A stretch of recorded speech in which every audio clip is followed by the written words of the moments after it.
बिस्मिल्लाहिर्रहमानिर्रहीम। मेरा नाम doctor Mohammad Naveed Aslam Mattoo, doctor Mattoo care की ओर से आपकी खिदमत में हाजिर।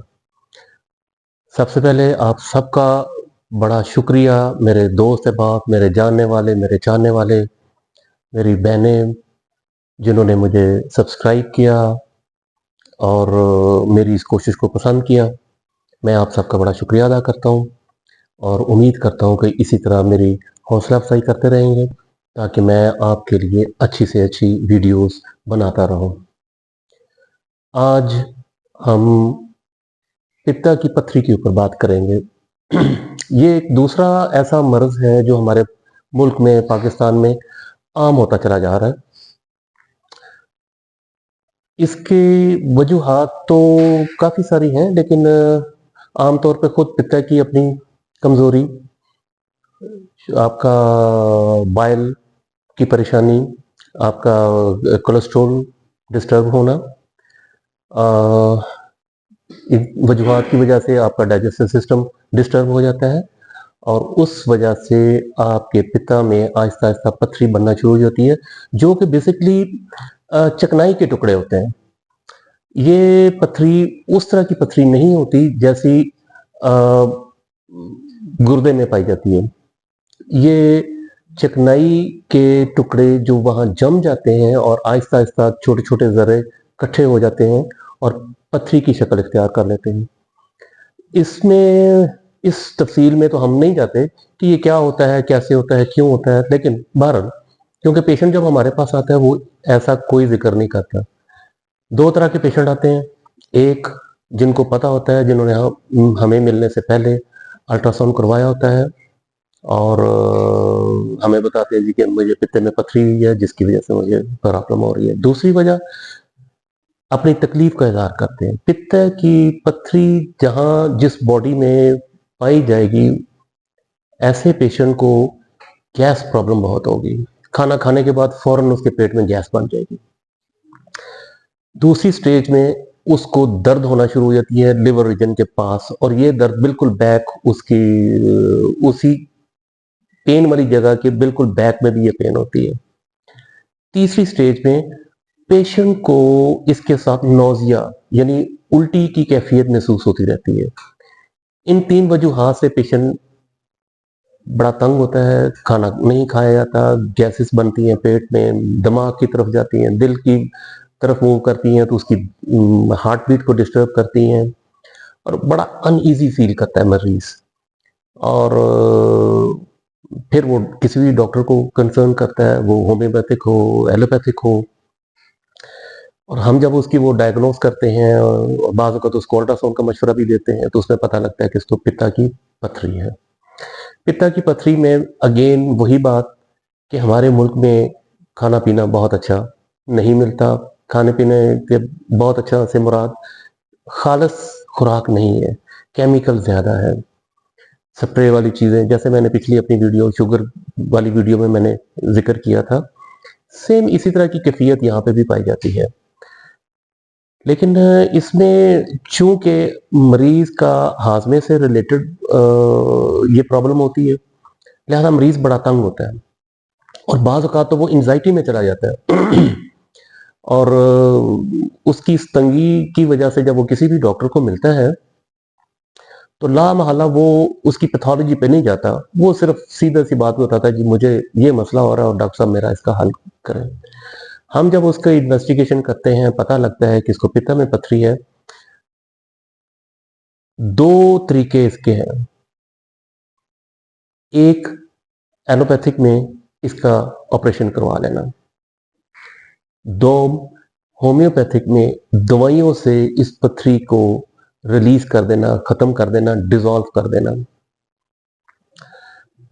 पहले तरीके में पेशेंट को ऑपरेशन के बाद सारी ज़िंदगी चिकनाई से परहेज़ करनी होती है।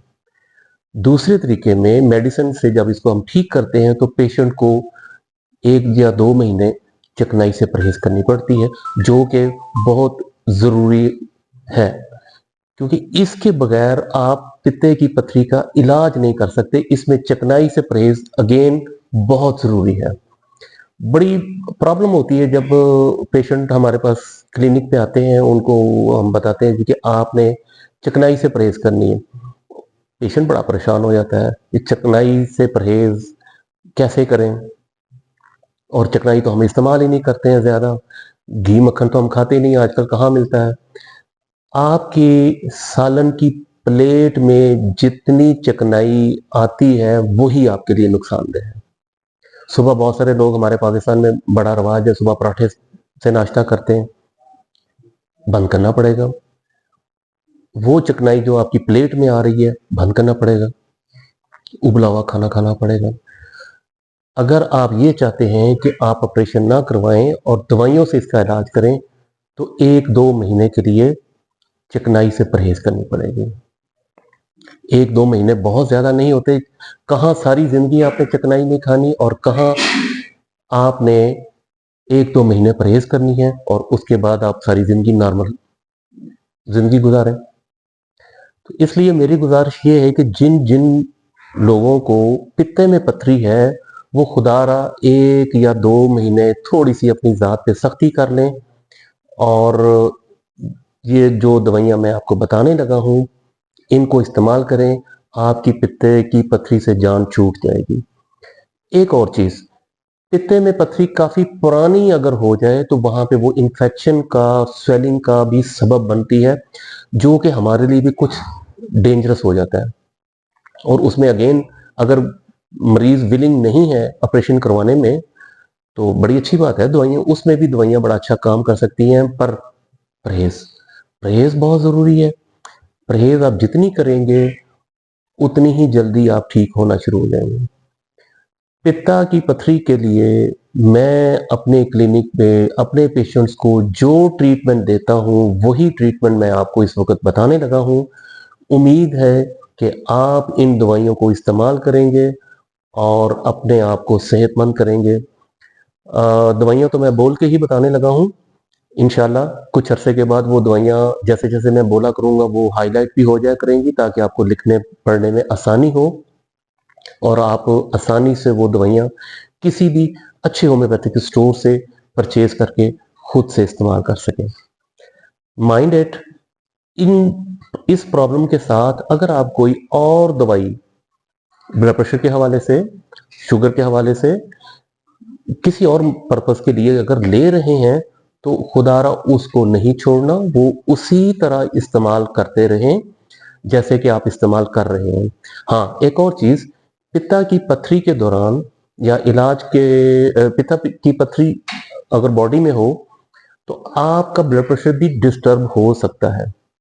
तो इसलिए आप जब पित्ते की पथरी का इलाज होम्योपैथिक से कर रहे होंगे, तो ऑटोमेटिकली आपके ब्लड प्रेशर को भी बड़ा अच्छा असर पड़ेगा। लेकिन फिर भी अगर आप कोई मेडिसिन दूसरी कोई और यूज़ कर रहे हो किसी और बीमारी के लिए, तो प्लीज़ उसको आपने उसी तरह इस्तेमाल करते रहना है। पित्ता की पथरी के लिए पहली दवाई जो मैं अपने पेशेंट को अपने क्लिनिक में देता हूँ, वो है कार्डियस मेरियोनस मदर टिंचर क्यू। कार्डियस मेरियोनस 20-20 ड्रॉप सुबह, दोपहर, शाम 1 कप नीम गर्म पानी में खाली पेट इस्तेमाल करनी है। खाना खाने के बाद 2 दवाइयाँ और हैं, एक है कलकेरिया फास 200 और दूसरी दवाई है कोलेस्ट्राइनम 200। इन दोनों दवाइयों को इकट्ठा आप एक ही गिलास या एक ही कप पानी में 20-20 ड्रॉप डाल के पी लें। ये 3 दवाइयाँ बनती हैं। ये तीनों दवाइयाँ आपने कम से कम 1.5 से 2 महीने बिना परहेज के इस्तेमाल करें। आपकी बॉडी के अंदर अगर कोलेस्ट्रॉल लेवल हाई है वो भी ठीक हो जाएगा, आपका पित्ता की पथरी ठीक हो जाएगी, आपका डाइजेस्टिव सिस्टम ठीक हो जाएगा, आपका खाना बड़ा अच्छे तरीके से हजम हुआ करेगा और आप अपने आप को बड़ा हल्का फुल्का और बड़ा अच्छा महसूस करेंगे। लेकिन अगेन मेरी रिक्वेस्ट, मेरी दरख्वास्त, चिकनाई से परहेज। पित्ता की पथरी का ज़्यादातर शिकार हमारे मुल्क में हमारी ख़वातीन हो रही हैं, और उन्हीं से मेरी गुज़ारिश है कि वो चिकनाई से मैक्सिमम परहेज़ करें, मैक्सिमम परहेज़ करें। बाज़ औक़ात कुछ बीबियाँ पूछती हैं जी कि हमने अगर सालन उबला हुआ खाना है तो वो कैसे खाएँगे, क्या करेंगे? वैसे मेरे हिसाब से पुदीना की चटनी का सालन सबसे अच्छा है। अगर कोई इस्तेमाल करना चाहे तो ज़रूर करें। बहरहाल चिकनाई वो दही की फॉर्म में हो, चिकनाई देसी घी की फॉर्म में हो, मक्खन की फॉर्म में हो, या वो ऑयल जो हम अपने घर में खाना पकाते हुए इस्तेमाल करते हैं, ये हर तरह की चिकनाई आपको बंद है इस बीमारी के, इस इलाज के दौरान। इन 3 दवाइयों को आप इस्तेमाल करें, अल्लाह फ़ज़ल करेगा। उम्मीद है कि 1 डेढ़ महीने के बाद आपकी पथरी डिज़ॉल्व हो जाएगी, और अगर पित्त में पथरियाँ ज़्यादा हैं तो मैक्सिमम पथरियाँ आपकी ख़त्म हो जाएँगी। बाकी जो रह जाती हैं उसको मज़ीद 15-20 दिन, महीना इस्तेमाल करें तो वो भी ठीक हो जाएँगी। उम्मीद है कि इंशाल्लाह आप इस पे अमल करेंगे और सेहतमंद ज़िंदगी गुज़ारेंगे। अल्लाह ताला आपको सेहत दे, अल्लाह ताला आप सबको ज़िंदगी दे। मुझे इजाज़त दें, अगली वीडियो के लिए अल्लाह हाफ़िज़।